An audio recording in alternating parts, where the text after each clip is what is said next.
తరపుని ఆరోపణ చేస్తా ఉన్నా. రైతు బంధు అనే ఒక విప్లవాత్మకమైన పథకాన్ని బీఆర్ఎస్ పార్టీ తెస్తే కేసీఆర్ ఆనవాళ్లను లేకుండా చేస్తా అని ఎప్పుడైతే రేవంత్ రెడ్డి చెప్పిండో అప్పుడే రైతులందరూ రాష్ట్రంలో అర్థం చేసుకుని ఉండాలి. దీన్ని కూడా ఖచ్చితంగా మింగేస్తాడు కాంగ్రెస్ పార్టీ, దీన్ని కూడా బొంద పెడుతుంది రైతు బంధును అని. ఇవాళ నేను అడుగుతా ఉన్నా, నేను మన అసెంబ్లీలో కూడా అడిగినా, మళ్ళీ అడుగుతున్నా. రైతు బంధులో 22,000 కోట్లు పక్కదారి మళ్ళీ అని చెప్పి ఇవాళ బదనాం చేసే ప్రయత్నం చేస్తున్నాం అంత మంచి పథకాన్ని. నేను అడుగుతున్నా, వ్యవసాయ మంత్రి గారు, వ్యవసాయ అధికారులు, అదేవిధంగా రాష్ట్ర ముఖ్యమంత్రి, చెప్పు నువ్వు రేపు క్యాబినెట్లో మొత్తం లిస్టు పెట్టు. ఏ ఊర్లో నువ్వు చెప్పిన 22,000 కోట్లు ఎక్కడ దారి మళ్ళినాయి, అవి ఎవల ఖాతాల్లో పోయినాయి, లిస్టు పెట్టు, ఊరికి పెట్టు. ప్రజలు చూస్తారు. మేము అంటున్నాం, ఇది పచ్చి దొంగ మాట. 22,000 కోట్లు దుర్వినియోగమైనాయని చెప్పి నువ్వు మాట్లాడుతున్న, నీ ప్రభుత్వం మాట్లాడుతున్న మాట చెత్త మాట, దొంగ మాట. ఎందుకంటున్నా అంటే, నేను అడిగిన వ్యవసాయ అధికారులను మాట్లాడినా, 7 వచ్చిందా ఈ నెంబర్ అని అడిగిన. వాళ్ళు ఏం చెప్పారు ఎరికేనా?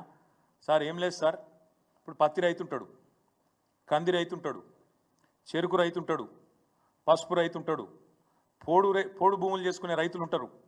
వీళ్ళెవ్వరికి కూడా రెండో పంట వండదు సార్. ఆ రెండో పంట ఏదైతే పండలేదో దాన్ని కూడా ఇళ్ళకే నూకినాం అంతా కలిపి. రెండో పంట పండకపోయినా మీ ప్రభుత్వం ఉన్నప్పుడు మీరేం చేసిండ్రు? ఎందుకంటే పత్తి రైతు 8-9 నెలల పంట, అది మిర్చి రైతు 8-9 నెలల పంట, కంది రైతు 8 నెలల పంట. రెండో పంట వేసేందుకు అవకాశం లేదు. పసుపు, చెరుకు, అట్లాగే పోడు, వీళ్ళెవ్వరు కూడా రెండో పంట వేసుకునే ఆస్కారం లేదు. అయినా రైతు మంచిగా ఉండాలన్న ఉద్దేశంతో మా ప్రభుత్వంలో ఆనాడు మేము వాళ్ళందరికీ రెండో పంటకు కూడా పైసలు వేసినాం. పత్తి 44 లక్షల వండుతుంది, 44 లక్షల ఎకరాలలో వండుతుంది. కంది 7-8 లక్షల ఎకరాల్లో వండుతుంది.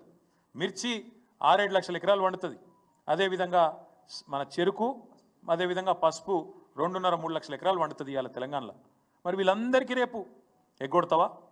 మరి వాళ్ళు ఏమి ఇవ్వాలి ప్రమాణపత్రం? నువ్వు అడిగినట్టు అసలు ఎందుకు ఇవ్వాలి ప్రమాణపత్రం? మేము అడుగుతున్నాం. ఇవ్వాలి ఈ లెక్కలన్నీ దాచిపెట్టి, ఇగో ఈ పైసలు ఏవైతే మేము వేసినామో అవన్నీ దుర్వినియోగమైనాయని చెప్పి క్రషర్లకు పోయినాయి, రియల్ ఎస్టేట్కి పోయినాయి, గుట్టలకు పోయినాయి, రాళ్ళు రప్పలకు పోయినాయి అని అడ్డమైన దౌర్భాగ్య భాష ఏదైతే ప్రభుత్వం మాట్లాడుతుందో, ఇది కేవలం రైతు బంధు పథకాన్ని బొందబెట్టేందుకే. రైతు బంధులో ఏదో జరిగింది, తప్పు జరిగింది అని ముందైతే బట్టగాల్చి మీదేసి ఆ తర్వాత ఆ పథకాన్ని బొందబెట్టడమే ప్రభుత్వం యొక్క ప్రధాన ఉద్దేశం లెక్క కనబడుతున్నది. అందుకే మేము రాష్ట్ర రైతన్నలను అడుగుతున్నాం, నిలదీయండి, ప్రభుత్వాన్ని నిలదీయండి, అడగండి ఎందుకు ఇవ్వాలి ప్రమాణపత్రం. నేను పెట్టిన కదా ప్రజాపాలనల దరఖాస్తు, ఏడవైంది నా దరఖాస్తు అని అడుగుండ్రి. 1,06,00,000 మంది దరఖాస్తు పెట్టిండ్రు ప్రజాపాలనలో.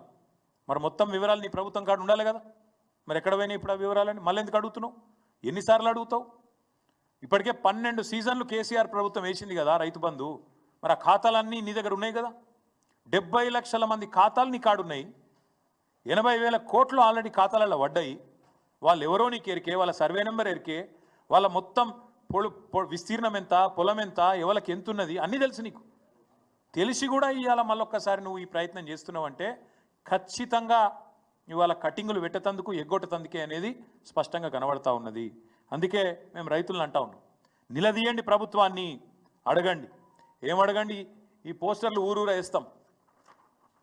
ప్రభుత్వం ఇప్పటి వరకు ఎగ్గొట్టింది, ఈ ప్రభుత్వం వచ్చినాక ఎగ్గొట్టింది ఒక్కొక్క రైతుకు, మొత్తం అందరు రైతులకు కలిపితే దాదాపు 26,500 కోట్ల రూపాయలు.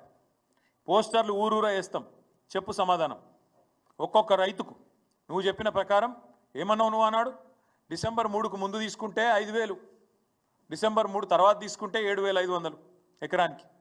ఇది రేవంత్ రెడ్డి చెప్పిన మాట. వేసినావా మరి 7,500 చొప్పున? ఒక్కలకన్నా పడ్డదా ఈ రాష్ట్రంలో? అందుకే మేము అంటున్నాం, ఒక్కొక్క రైతుకు ఒక్కొక్క ఎకరానికి నువ్వు పడ్డ బాకీ 17,500 రూపాయలు. ఒక ఎకరానికి బాకీ 17,500. ఒక ఎకరానికి 17,500 అయితే ఇగో 2 ఎకరాలకు ఎంత, ఎవరికైనా ఎక్కలు రాకపోతే 2 ఎకరాలకు ఎంత, 3 ఎకరాలకు ఎంత, 7 ఎకరాలకు ఎంత, ఇవన్నీ ఊరూరా పోస్టర్లు వేస్తాం. రైతులు అడుగుతారు, ప్రభుత్వాన్ని సమాధానం చెప్పాలి. ఎందుకంటే నువ్వు తప్పించుకుంటా అనుకుంటున్నావు, రైతు బంధును మొత్తానికి బొండిగా విసికి చంపేస్తా అనుకుంటున్నావు, రైతు బంధును లేకుండా చేస్తే కేసీఆర్ ఆనవాళ్ళు లేకుండా పోతాయి అనే ఒక చిల్లర ప్రయత్నం రేవంత్ రెడ్డి చేస్తున్నాడు. కానీ వదిలిపెట్టాం, బరాబర్ అడుగుతాం, అన్నీ అడుగుతాం. దమ్ముంటే ప్రభుత్వానికి డిక్లరేషన్ నువ్వు ఎంత రుణమాఫీ చేసినావు, ఏ ఊళ్ళో ఎంతమందికి అయింది, ఎన్ని పైసలు ఇచ్చినావు, నువ్వు పెట్టు ప్రమాణపత్రం, నువ్వు పెట్టు డిక్లరేషన్. ఏ ఊళ్ళో ఎంతమందికి రైతు బంధు పోయింది, ఎన్ని పైసలు పోయినాయి, ఎవరికి ఎంత ముట్టినాయి, దమ్ముంటే పెట్టు. బోనస్ ఎవరికి ఎంత వచ్చింది ఊళ్ళే పెట్టు. ఏ ఊరికి రైతు కూలీలు ఎంతమంది ఉన్నారో పెట్టు, ఏ ఊళ్ళో కౌలు రైతులు ఎంతమంది ఉన్నారో పెట్టు, భూ యజమానులు ఎంతమంది ఉన్నారో పెట్టు. అప్పుడు హిసాబ్ కితాబ్ మొత్తం కూడా రైతులు లెక్కదిస్తారు. మా దగ్గర స్పష్టమైన సమాచారం ఉంది కాబట్టే ఆ రోజు భూ రికార్డుల ప్రక్షాళన చేసి వెంటనే మేము మొత్తం రైతాంగానికి 70 లక్షల మంది రైతులు 1,52,00,000 ఎకరాలకు టంచన్గా రైతు బంద్ చేసినాం. మా దగ్గర క్లారిటీ ఉంది. ఒక్క పైసా లంచం లేకుండా, ఒక్క రూపాయి అవినీతికి ఆస్కారం లేకుండా చేసినాం. జోరుదారుగా రైతు ఒక రారాజులాగా కేసీఆర్ గారు ప్రభుత్వంలో బతికిండు. మరి ఇప్పుడు మీ ప్రభుత్వం వచ్చినాక బిచ్చగాన్ లెక్క రైతు ప్రమాణపత్రం ఇవ్వాలి అనలేదు దొంగతనం జరిగినట్టు 22,000 కోట్లు దారి మళ్ళినాయి.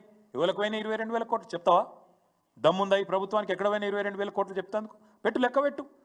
సూర్యాపేటలో ఎంత, సూర్యాపేట నియోజకవర్గంలో ఎన్ని పైసలు పోయినాయి, సిరిసిల్ల నియోజకవర్గంలో ఎన్ని పోయినాయి, మహబూబ్నగర్లో ఎన్ని పోయినాయి, హుజురాబాద్లో ఎన్ని పోయినాయి, మెదక్లు ఎన్ని పోయినాయి, మొత్తం పెట్టుర్రి. ఏ ఊరికి ఆ ఊరు పెట్టి లెక్క. అప్పుడు మొత్తం రాష్ట్ర రైతాంగం తీస్తుంది, హిసాబ్ కితాబ్ మొత్తం తీస్తుంది. ఎవరు దొంగలు, ఎవరు ఏంది, ఎవరు కాంగ్రెస్ వాళ్ళ మాటలేంది, ఇప్పుడేం జరుగుతున్నది విలేజ్ వైజ్ పెట్టండి, గ్రామాల వారీగా పెట్టండి, గ్రామ పంచాయతీ కాడ పెట్టండి. అవసరమైతే ప్రతి గ్రామంలో రైతు వేదిక ఉంది, రైతు వేదికల కాడ పెట్టండి. మేము ఈ ప్రభుత్వాన్ని డిమాండ్ చేసేది పిచ్చి పిచ్చి వేషాలు, పిచ్చి పిచ్చి ఆలోచనలు చేయకుండా స్పష్టంగా ఈ కొత్త దరఖాస్తులు మళ్ళా ప్రమాణ పత్రాలు రాసియాలే అనే పనికిమాలిన ఆలోచనలు బంద్ చేయండి. మొత్తంగా మీరే ఈ ప్రజాపాలన పేట తీసుకున్న దరఖాస్తులు మీ కాడ ఉన్నాయి, కొత్తగా తీసుకునే అవసరం లేదు. అందులో స్పష్టంగా రాసింది రైతు భరోసా కూడా తీసుకుంటున్నామని. మరి మళ్ళెందుకు తీసుకుంటున్నారో చెప్పండి.